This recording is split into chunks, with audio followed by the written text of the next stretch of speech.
Auzubillahi mina shaytani rajim, bismillahi rahmani rahim. Le président Macky Sall est le meilleur président de l'Afrique. moom rek moom moo fi liggéey boo xam ne si durant wu bi ñu ko falee léegi moom amul kenn li mu fi defagul si biir Sénégal amul kenn ku ko defagul si biir Sénégal si biir dëkkam benn président ba ñëpp ñu ngi kontaan si moom naw ko bëgg ko xam bu baax fi ñu teg seen tànk xool leen vidéo yi bu baax ak ñi xam ne ñoom ñoo bëgg réew mi di indi ay safaan si biir réewum Sénégal te amalu ñuy njariñ Sénégal ñu ngi noonu bismillahi rahmaani rahim.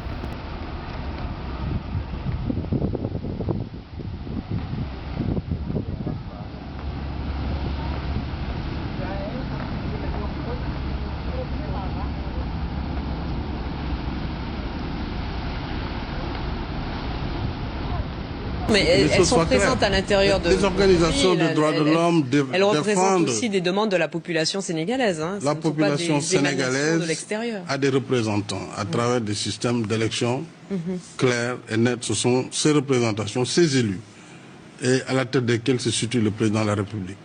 Nous avons notre code de la famille, nous avons notre culture, nous avons notre civilisation.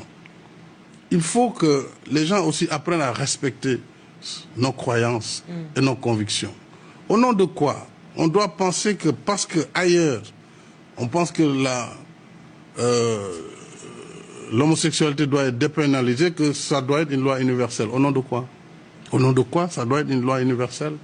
Il faut respecter. C'est un droit qui est considéré comme un droit humain élémentaire par beaucoup non, selon vous, c'est un droit. Écoutez, je dis il faut respecter, madame. Premier ministre du Canada, fii ci salle bi.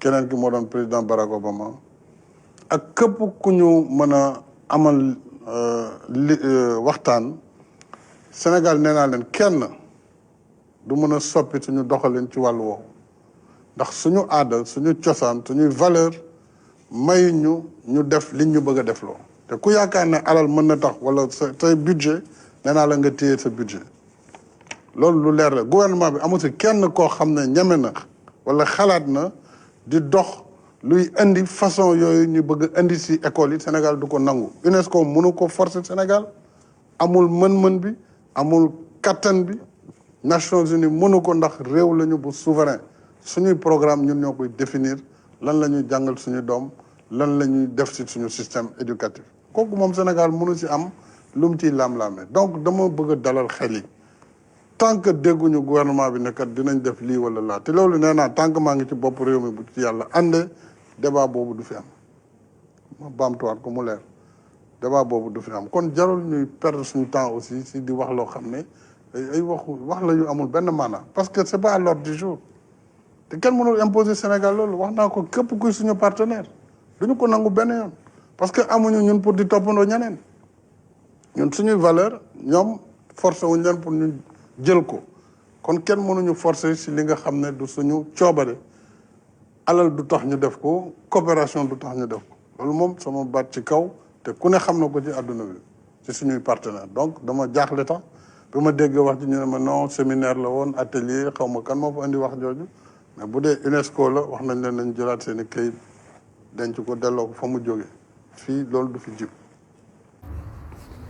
ñoo ngi nii ak président gis ngeen xam ngeen nit moom kenn du ko waxal lu mu waxul président ngi nii Sénégal waxi góor jigéen ñi dafa leer nee na fii kenn indiwu fi feek mi ngi fi président waxal nee na feek mi ngi fi yàlla di ko jox bakkan di ko jox muy jiite réew mii fii kenn du fi légaliser mbiri góor jigéen kon kay na xel yëpp dal mi ngi nii daal loolu la président wax les juristes vous le diront jurisprudence dañ koy jël en considération jurisprudence daanaka tey su ñuy ne président Macky Sall mi ngi wuti 3e mandat kan moo sañu jóg PDS ne loolu du fi am sañu ñu ko. PDS du ñu rus. non déet. taxaw na du fi am. bu ñu amul deal ak Macky Sall. su leen neexee. ils oseront lever la voix PDS su leen neexee ñu jóg ñu ne lii duñ ci ànd wante wax dëgg yàlla nag ñun fekkee nañ dem ak ba. Que la réforme constitutionnelle qui a été introduite par le référendum de 2016 n'a pas encore tranché la question du champ d'application. Nous avons saisi le gouvernement d'une question écrite en tant que député pour savoir si l'article 27 était applicable au mandat en cours ou pas. Et la réponse du gouvernement, par le biais de son ministre de la Justice, c'est qu'il ne revient pas au gouvernement d'interpréter la Constitution. Et donc, rien n'empêcherait le président Macky Sall, s'il parvenait à décrocher ce second mandat, de pouvoir briguer un troisième mandat en 2024 en considérant que l'article 27 n'était pas applicable à son premier mandat puisqu'il ne pouvait pas rétroagir. La Constitution du Sénégal, à l'heure où je parle, elle parle de ñaari mandat ou juróomi at. La Constitution du Sénégal ne parle pas de mandat de juróom-ñaari at. Donc le mandat de Macky Sall 2012-2019, Constitution du Sénégal, du ko considérer. Non, du ko considérer. Tu parles français, tu le comprends, je parle français, je le comprends. La Constitution du Sénégal dit que... Ça, c'est grave, hein? La Constitution du Sénégal dit que tout Sénégalais qui devient président du Sénégal a droit à 2 mandats de 5 ans. Macky Sall amagul mandat de 5 ans. Donc Macky Sall, ces 2 mandats de 5 ans, selon la Constitution du Sénégal, c'est le mandat 2019-2024. 2024-2029. Voici les 2 mandats que Macky Sall peut briguer selon la Constitution du Sénégal. Tey dinaa la wax benn confidence. Bu ñuy xeex Ablaye Wade ci 3e mandat bi xam nga ñun politiciens yi des fois dafa am ñu yàlla bindee wante ñun on savait que Abdoulaye Wade avait droit à un 3e mandat. Selon la Constitution du Sénégal, c'est le mandat 2019-2024. 2024-2029. Voici les 2 mandats que Macky Sall peut briguer selon la Constitution du Sénégal. Tey dinaa la wax benn confidence. Bu ñuy xeex Ablaye Wade ci 3e mandat bi xam nga ñun politiciens yi des fois dafa am ñu yàlla bindee wante ñun on savait que Abdoulaye Wade avait droit à un 3e mandat. Je l'ai dit te kenn défié wu ma je l'ai dit que Ousmane Sonko bu ma ko gisee muy wër kilifa kër diine yi daf may jaaxal sax. Parce que quelqu'un boo xam ne yow même boo nekkee fonctionnaire di demander permission pour màggal mu naan la loo fay wuti. lan moo fa ne à l'époque tey parce que bëgg na nguur gi nga dem taxawtu man bu ma gëmul yéen bu ma gëmuloon yàlla c'est grave mais li ma lay wax bu dee ay fen la nga woo leen ñu toog devant moi qu'il me le dise bu dee ay fen la taalal sa micro nga def micro trottoir aux impôts mes collègues ñu ngi may dégg ñeneen ak ñeneen képp ku newoon dama la jox lieu bi salle 4 avril 6S ça je war na ko leeral non mais li ma lay wax ni amul benn jeune Pastef boo xam ne man Pastef comme ni ma la seen bureau yëpp laa xam. Donc je connais l'essentiel des membres du Pastef ñu et puis foofu laa bëgg a kii ça parce que lan mooy justifier en tout cas cette arrogance. Moi c'est mon problème c'est ça arrogance bi parce que tey kenn terrorisme bi ci internet bi moom mais je vous dis aujourd'hui les gens de Pastef moi je le reconnais en tout cas comme Ousmane Sonko n'incarne pas le changement Ousmane Sonko li muy incarner mooy en fait benn rébellion jeunes yi culture bu Sénégal mosuta am mu bëgg ko dugal ci jeunes yi loolu la indi mais Ousmane Sonko indiwul dara lu bees. mais est-ce que noonu la meloon aux impôts et domaines. non mais mais Ousmane Sonko ba 2014 yow da nga xamoon Ousmane Sonko. su fekkoon noonu la mel dinañ ko xam. su meloon noonu ngeen xam ko moi je vous dis ay journalistes ngeen dem leen xool cassette vidéo kër kilifa diine yépp à part 2014 ndax di ngeen gis Ousmane Sonko buy ziar ay xabru Touba. dem leen wër télévision yëpp ngeen laaj ay cassette à part ba 2013 ndax gis ngeen Ousmane Sonko buy ziar. mais loolu yàqul dara ci sa vision politique. mais boo gëmul dara. bëgg nguur bu mu tax ngay wane ne man dama gëm ñi man bon problème avec Ousmane Sonko c'est ça même si les francs-maçons na taxaw. si politique mouridisme moo ko mën a yóbbu pare kon boog li tax tamit Idrissa Seck mi Macky Sall naxoñu ba bu nit ñi di ba Moustapha Niasse ak i mokk wëyam yu bokk Benno Bokk Yaakaar di xeex Abdoulaye Wade bi place d'indépendance di ko lakk ak di tànni xeer muy sama sëriñ jox na ma ndigal ànd ak Moustapha Cissé Lo di raba ko sujjóot ak di nax nit ñi dafa xamoon ne boobu su murit yi voté leen mu dem kon loolu suñu doole communautaire boobu nga xam ne ku ñu àndal ñu dem te lu nit di wut si ñoom boobu si ñun bu ñu nangu gone gu judd bëkk dem Sonko ñëw dañuy gëmloo ay lii la te nangul am transparence ak sincérité ne salafiste la nangul am transparence ak sincérité ne Ibadou Rahman ya nekkoon biir Gaston Berger di dingat Serigne Touba sa màggal si di dingat màggal gi bu mu nar a indi xeex ba seen imam bi dëkk Thiès waa jëruñu waa Thiès étudiants yi jógee Thiès ak daayira Serigne Touba fi ne ko naroon ko rey ba ñu nekkee bureau recteur moom si xeetu Ibadou Rahman yooyu demoon biir recteur ñu convoqué leen ba ñu doon taal université Gaston Berger di xeex ak murid moom si groupe Ibadou Rahman yooyu at boobu si ñoom la bokkoon ci seen jëwriñ di leen wax ni nag lii may wax Sonko billahi wallahi tiyaalehi wal kitab bak alxuraanul karim ak Serigne Touba Cheikh Iba si téléphone ak téléphone moo ma ni diine gii ñu am Sénégal cedd gu njëkk ga moo ko gën man munoo ñëw tuuti sama diine xeebee noonu samay kilifa diine xeebee noonu Serigne Touba xeebee noonu Mame El Hadji Malick Sy xeebee noonu lu ñu gëm ba nopp wëlbatiku yow di ma laaj samay carte ak di ma raama ko di si jot waxal ma boppam ne man xaw ma woon Serigne. Les manipulateurs, menteurs du Sénégal sont là. Écoutez-les et def leen attention bu baax si suñu manipulateurs opposants yi ñu am waaw soxla ñu ludul pousse leen ma toog ñi ñooy fenkat yi gën a mag ci Sénégal ñoo xam ne dañuy lëndëmal seen xel pour jéem leen récupérer pour nasaxal nguur gi fi nekk pour ngeen maytu leen bu baax a baax ñoom ñooy ñi gën a garaaw te pousse ma toog rek la ñuy wut. nga daal di rey lu toll ci 15 personnes ne da ngay woote wax fit de Sénégal dañu ne lu ëpp tuuru Macky Sall nee na lu fi jotoon am du fi amati ñuy biiralaat wax ci wax na dëkk lu fi amoon du fi amati dégg naa suma xarit Ousmane Sonko muy waxu deuxième vague. Non, deuxième vague du am. su ñu wootee fii troisième mandat man Barthélémy Diaz du ma marche. doo bouger. du ma bouger te du ma taal réew. te ma ñëw nag képp ku génn ci mbedd bi da ngaa yeb constitution du Sénégal fa laa yem ci wax ci te man yebuma constitution du Sénégal. moo tax ci jëlbeen bu ñuy commencé émission bi man ne la xalaatu Barthélémy Diaz amul solo ku ma bëgg ak ku ma bañ laa yemale seen ginaar nenu ma. constitution. La constitution du Sénégal, à l'heure où je parle, elle parle de ñaari mandat ou juróomi at. La constitution du Sénégal ne parle pas de mandat de juróom-ñaari at. Donc le mandat de Macky Sall 2012-2019 constitution du Sénégal du ko considérer. Non, du ko considérer. Tu parles français, tu le comprends, je parle français, je le comprends. La constitution du Sénégal dit que... Ça c'est grave, hein? La constitution du Sénégal dit que tout Sénégalais qui devient président du Sénégal a droit à 2 mandats de 5 ans. Macky Sall amagul mandat de 5 ans. Donc Macky Sall, ces 2 mandats de 5 ans, selon la constitution du Sénégal, c'est le mandat 2019-2024. 2024-2029. Voici les 2 mandats que Macky Sall peut briguer selon la constitution du Sénégal.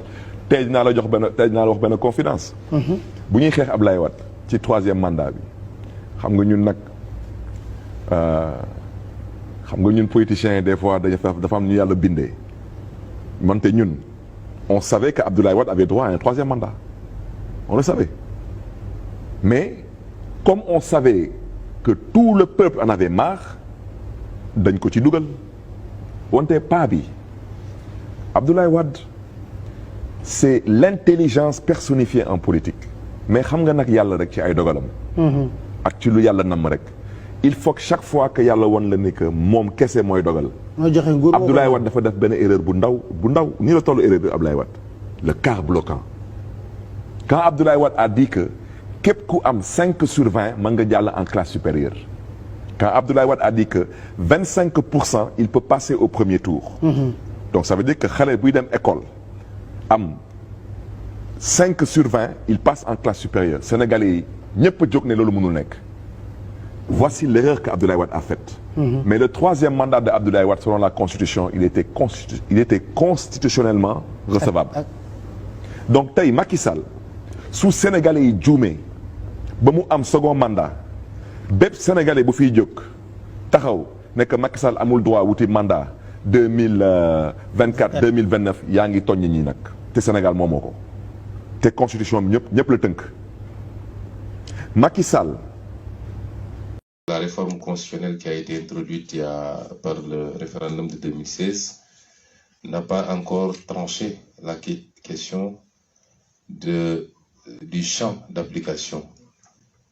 Nous avons saisi le gouvernement d'une question écrite en tant que député pour savoir si l'article 27 était applicable au mandat en cours ou pas. Et la réponse du gouvernement, par le biais de son ministre de la Justice, c'est qu'il ne revient pas au gouvernement d'interpréter la Constitution. Et donc, rien n'empêcherait le président Macky Sall, s'il parvenait à décrocher ce second mandat, de pouvoir briguer un troisième mandat en 2024 en considérant que l'article 27 n'était pas applicable à son premier mandat puisqu'il ne pouvait pas rétroagir. La Constitution du Sénégal, à l'heure où je parle, elle parle de ñaari mandat ou juróomi at. La Constitution du Sénégal ne parle pas de mandat de juróom-ñaari at. Donc le mandat de Macky Sall 2012-2019, Constitution du Sénégal, du ko considérer. Non, du ko considérer.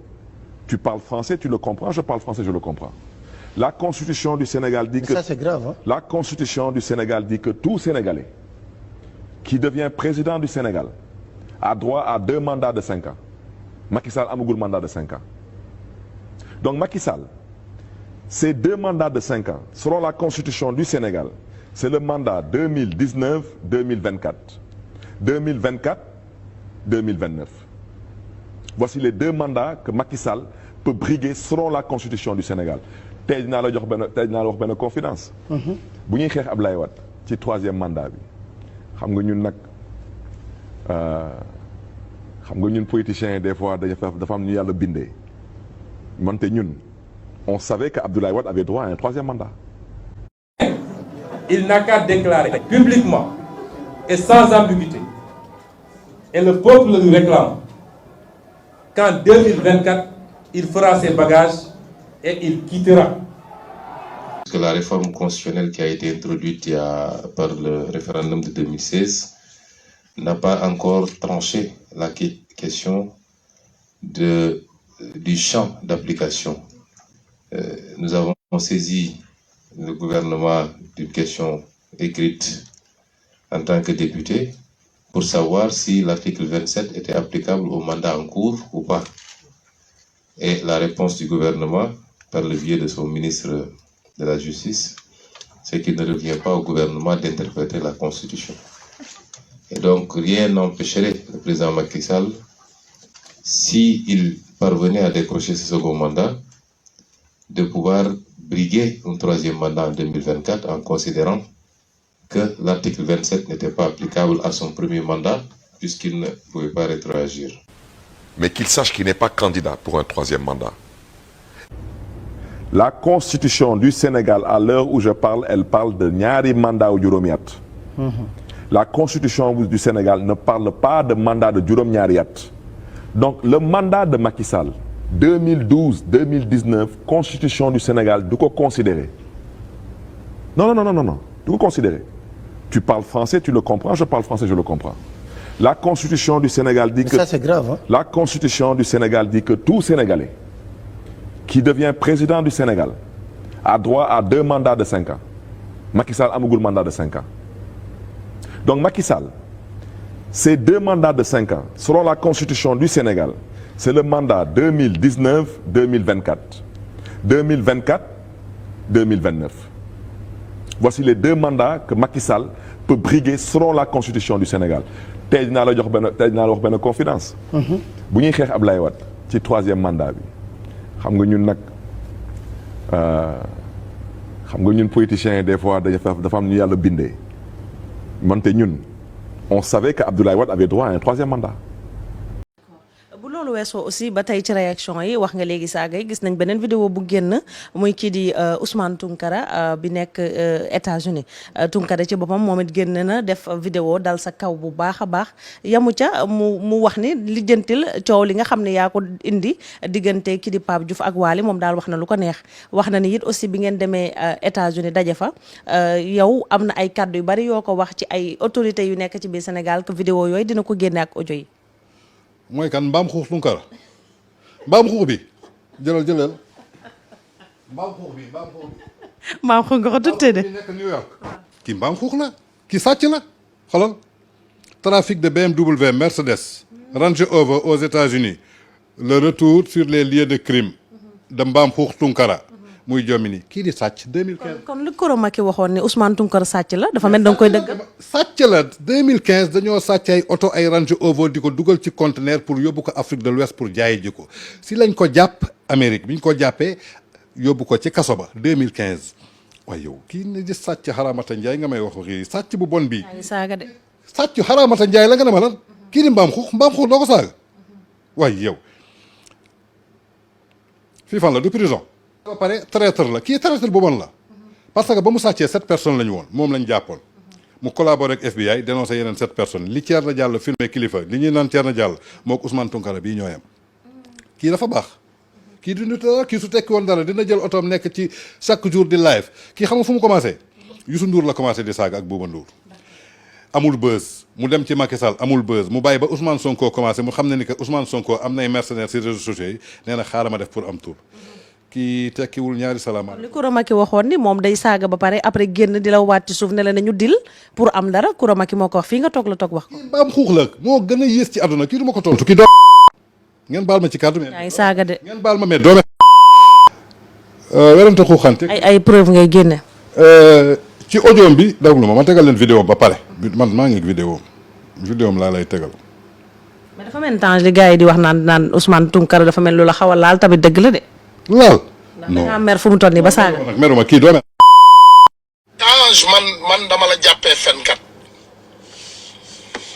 man dama la jàppee mythomane moo tax xam naa la bu yàgg keroog bi nga fi génnee say mbir naan wala Wally Seck dañ koy génneel vidéo waaw am na benn député APR boo xam ne dafa am corom boo xam ne daf ko may 7 millions mais Sénégalais man yenn say ça me fait rire bi ma déggee loolu ma gis ñëpp daw def ko actualité mais loolu du actualité Tange ndax bis bu ne député APR maye 5 millions ci caga ji.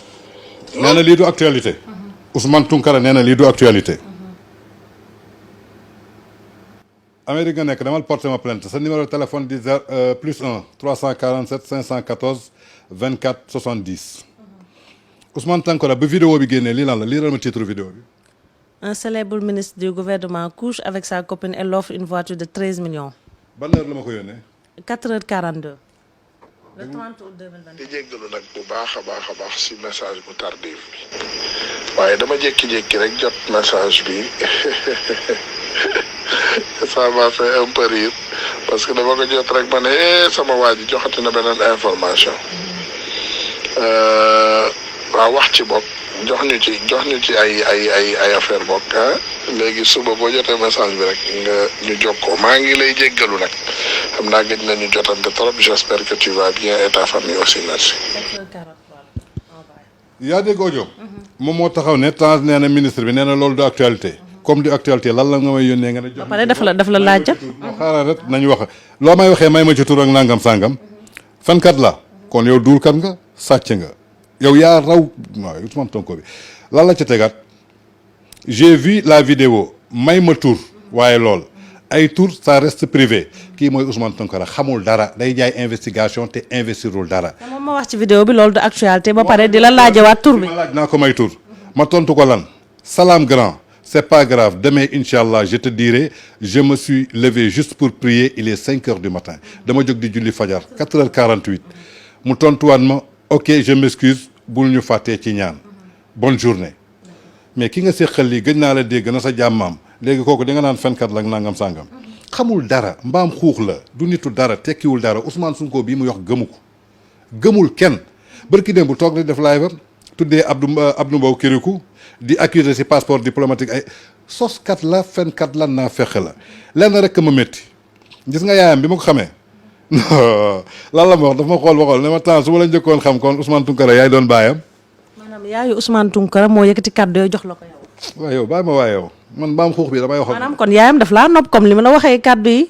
dama ni na dem laaji yaayam na dem laaji yaayam moom gis nga wax ju ñaaw ñëpp ko mën parfois dafa am lu ñuy jombale suñu bopp comme da nga nee gasta tey ñu woon la lan mooy gasta ni nga mënee toog sa oto yor sa caméra di wax ju ñaaw noonu lañ la ko mën a delloo xam nga bu njëkk dañ doon naan bu ñu tontu jamonoy réseaux sociaux lañ toll ku ma ko timbax ma rimbax la ko loo ma wax ma delloo la ko ba ilaa yow mi dina te xaar ba maa ngi ñëw États-Unis incha allah après màggal bi juste waaw yow dinañ daje yow doo nitu dara tekki woo dara fenkat nga sàcc nga sàcckatu oto nga jàpp nañ la man kenn musuma jàpp kenn musuma tëj kaso ba pare trahir ngay def Ousmane Sonko bii gëmoo ko yow li nga bëggoon Macky Sall woo la comme li nga ma waxee rek ba nga ñëwee Las Vegas lijjantiwuma la lijjantiwaatuma la kaay moon la rek xam nga nit koo lijjantiwuma la yow yaa ma fan Gomis su leen neexee ngeen woo ko bi ngay taxaw di naan foto leen mag Tange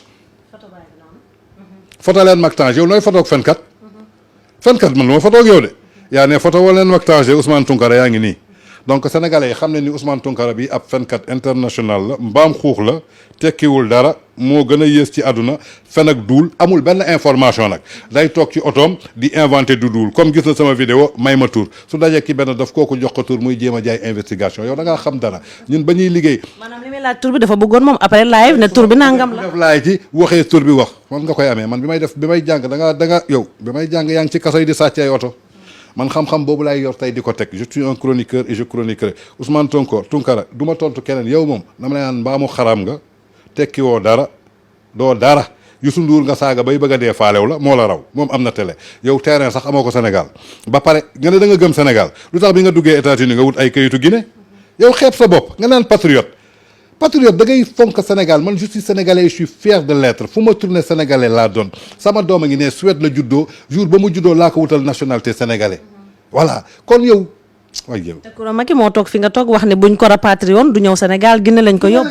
c'est-à-dire que amul sax papier sénégalais Guinée la duggee émigré moo tax ñu jox ko citizen mu am fa loolu moo tax sax mu génn bu mu collaboré ak waa SBI mais kii sàcc xaraamata Njaay la yow sénégalais yu baax yi ñu ngi New York ku ci liggéey xëy daan sa doole dem ci négocie xam nga soo wàccee looy tal dugg sa kër julli sa juróomi waxtu soo paree jël sa njaboot waxtaan ak ñoom waaye yow nga nekk ci sa biir oto di lambari nekk biir New York xale bu jigéen bu ñëw di fa taxawaalu nga wutal ko macro yóbbu ko ci hôtel yi yow Ousmane Tounkara su ma la waxee sa bopp. révélation nga nekk di def.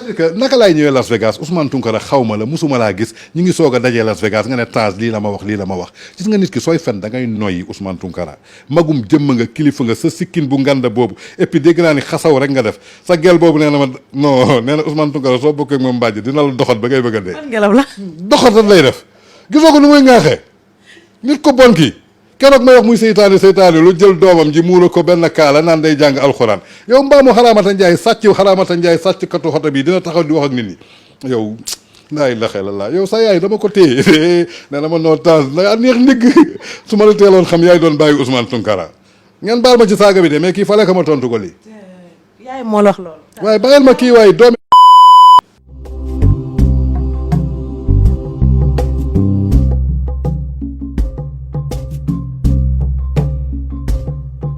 homosexualité fii ci Sénégal ci li ñu xam ñun ci liñ fekkee ci journaliste bu nekkoon conseiller de presse su Senghor moom moo jël xale yi fi nekkoon boobu jamono journaliste jàngal leen ko jëflante ko ak ñoom ñu kon ni di ko jàngalante ba léegi secteur journalisme mooy bi ko ëppale ak secteur bancaire.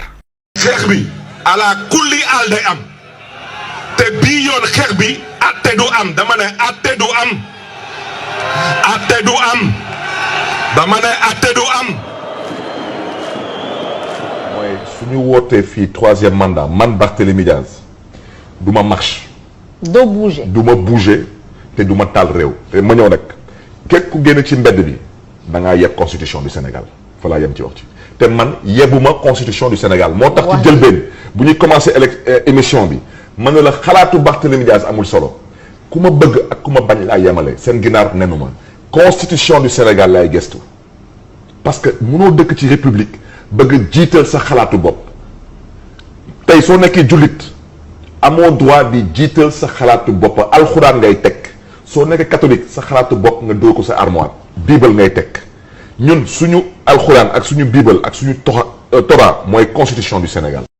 fi mu jëlee réew mi fi mu ko indi gis ngeen yoonu yokkute wi dana tuuti xaar leen yoonu yokkute wi des na ko xaar leen kilo gerte ci la ceeb gëj na am ci mii réew fii ki ada dana koy jaayi sax birim réew ñi neex baata di way way la leen ma jiwaay ñi neex baata di way way la di ma jiwaay jiwaay waay ba di bay way la leen ma jiwaay journal bi ne leen kañ la leen ma jiwaay Macky Sall bind leen kañ la leen ma ji waay président Macky mi jar na jàppale waay président Macky mi jar na jàppale waay gisal Ila Touba jar na jàppale waay gisal Ila Touba jar na jàppale waay kër Ayib Dingara jar na jàppale waay Waly Ndiaye Sokone jar na jàppale waay gisal Pama bi jar na jàppale waay gisal Pama Puñu bi jar na jàppale waay xoolal Baba Tenda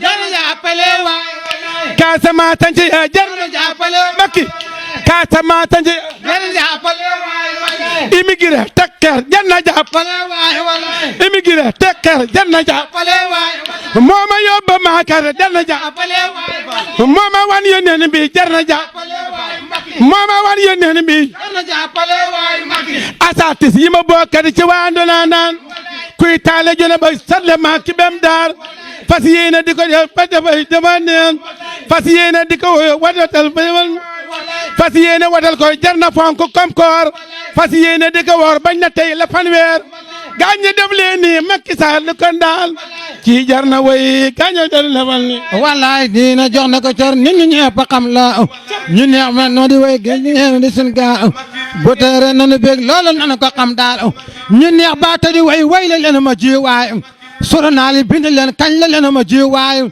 fi mu jëlee réew mi fi mu koy indi gis ngeen cëm yoonu yokkute wi des na tuuti xaar leen kilo gerte kilo ceeb gëj na am ci biir réew fekki xat dana koy jaayi sax bitim réew suukar ak diwlin léegi njëg gi daan neex suukar ak diwlin léegi njëg gi daan neex gaa ci tam naka noonu coow li léegi moo jeex essence ak gasoil def ko wàññi bem baax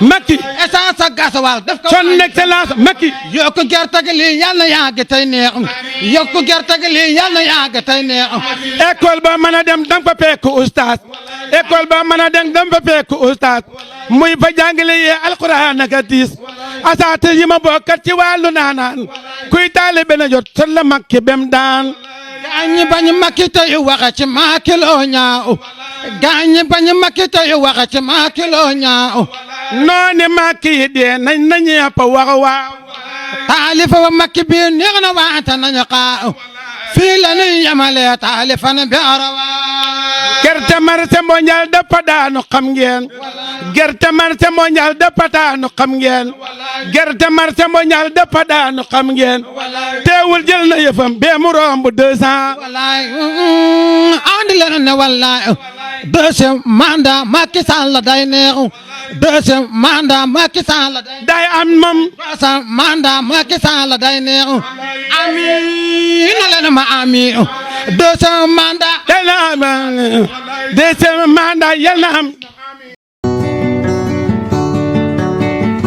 Dans les jours à venir, nous aurons le forum national sur les prospectives alimentaires organisé par le secrétariat exécutif du Conseil national de sécurité alimentaire.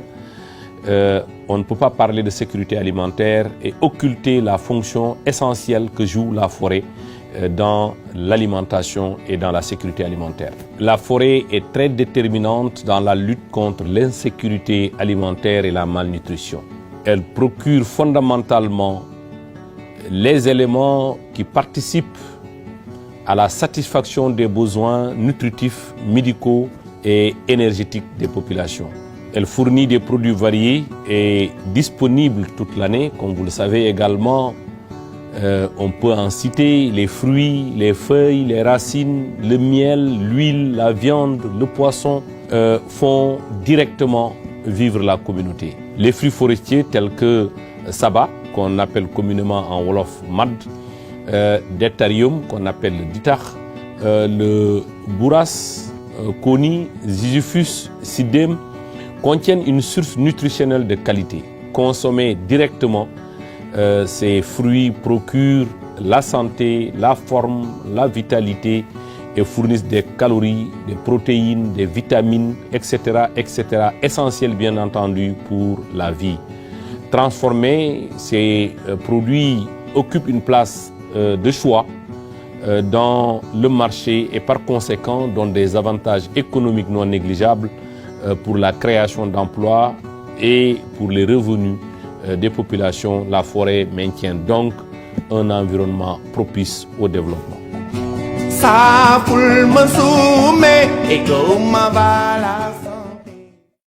nee nañ leen système bi xeetu saay-saay bu ne ma nga ca bu leen jàpp rek ni saay-saay yu politiciens yi la saay-saay bu mbubboo diine li ngi ci dégg ngeen barki démb kenn kuy wooye boppam kilifa diine nga xam ne peut-être ñi fi gën a jeune duñu xam histoire am waaye ma fàttali leen ni moo fi créé woon parti bu tudd Hizbullah te day jël nguur gi par force imposé diine ba Senghor tëj ko kaso mooy koo xam ne su demee Iran ne leen chiite la mbëkk leen ñu jox ko ay milliards mu daw bu demee Arabie Saoudite ne leen wahhabite la mbëkk leen ay milliards ñu jox ko xaalis mu daw bu demee ci Xadafi ne ko yow sëtu yonent nga ban sëtu yonent la mbëkk fa ay milliards daal di ñëw toog mooy koo xam ne lu mus a nekk complot ci Afrique ak lu mus a nekk complot ci Sénégal loxoom a nga ca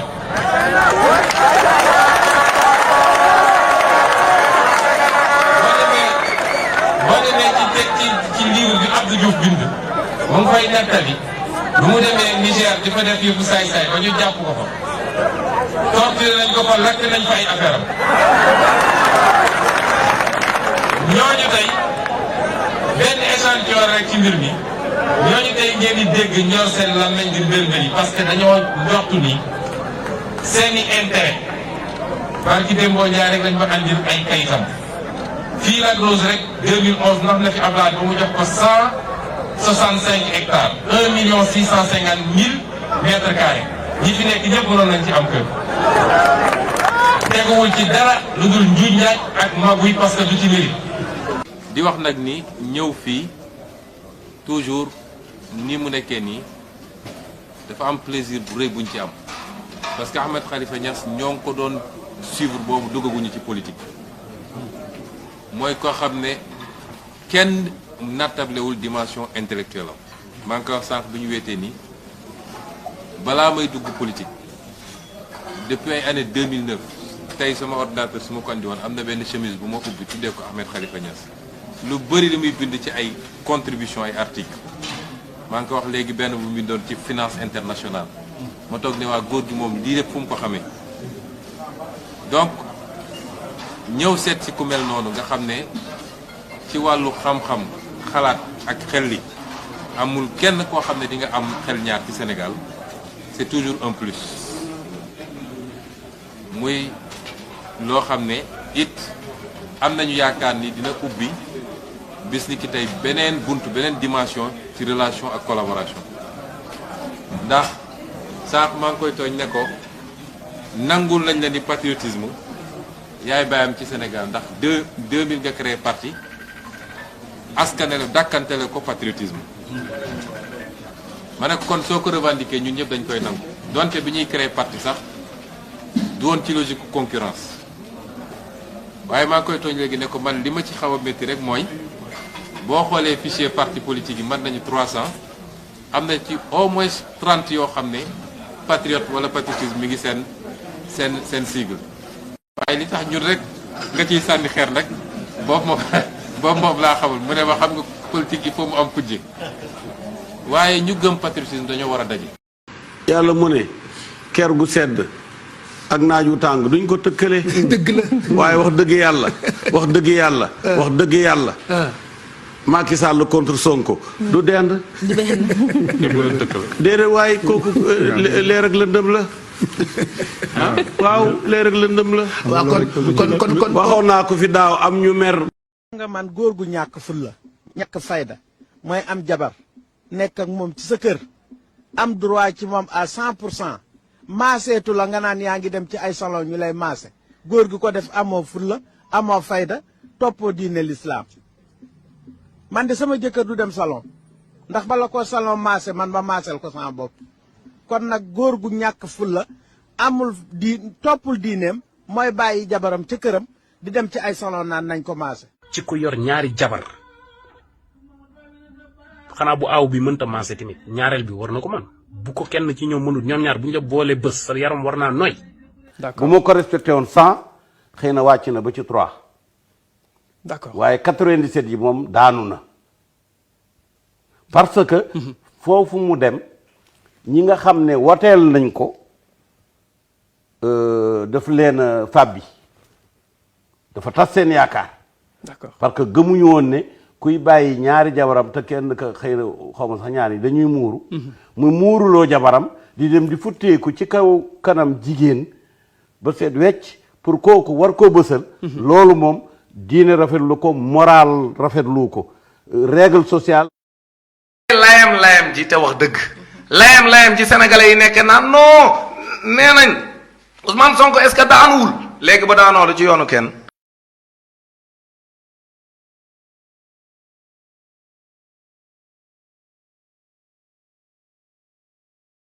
C'est pas les organisations de droits de l'homme qui gouvernent nos pays. Non, mais elles sont présentes à l'intérieur de les organisations de droits de l'homme elles représentent aussi des demandes de la population sénégalaise. Hein. La population sénégalaise de l'extérieur. a des représentants à travers des systèmes d'élection clairs et nets. Ce sont ces représentations, ces élus, et à la tête desquels se situe le président de la République. Nous avons notre code de la famille. Nous avons notre culture. Nous avons notre civilisation. Il faut que les gens aussi apprennent à respecter nos croyances et nos convictions. Au nom de quoi? On doit penser que parce qu'ailleurs, on pense que l'homosexualité doit être dépénalisée, que ça doit être une loi universelle. Au nom de quoi? Au nom de quoi ça doit être une loi universelle? Il faut respecter. C'est un droit qui est considéré comme un droit humain élémentaire par beaucoup non, selon vous, c'est un droit. Écoutez, je dis il faut respecter, madame. ñii di nelaw nañu yeewu bàyyi nelaw yi te xam ne que manipulateur yi ngeen di gis ni góor jigéen yi ñoom ñoo leen financé jox leen alal pour rien que ñoom bu ñu nekkoon président ci biir Sénégal ñu mën a d'accord affaire góor jigéen ci biir Sénégal mais ak président Macky Sall moom affaire góor jigéen du am biir Sénégal te yaakaaruma ko fa te du ko fa def incha allah rabbi kon nag nañu xool fi ñu teg suñu tànk suñuy bët waaw te am nañ président boo xam ne yàlla moo fi teg pour mu liggéey Sénégal ñëpp gis nañ li mu def ci biir Sénégal te day gën a yokk bu fi toogee ba 2029 Sénégal dina changer complètement total incha allah rabbi nit yi naan dañuy xeex affaire góor jigéen ñoom ñoo nekk ci ginnaaw góor jigéen ñi la nëbbatu fa ñoom ba pare na dañ koy xeex te ñoom ñooy yore affaire góor jigéen ñoom seen bopp xool leen bu baax photo yi nekk nii topp ci vidéo bi yëpp ñoom ñi ci nekk représentant yi ñoom ñoo fi représenté góor jigéen yi photo yaa ngi nii photo yi duñu fenn waaw Sénégal nag moom ñeneen ñi dañuy nelaw dañu naan dégg na tël na damm na dañu yeewu bu baax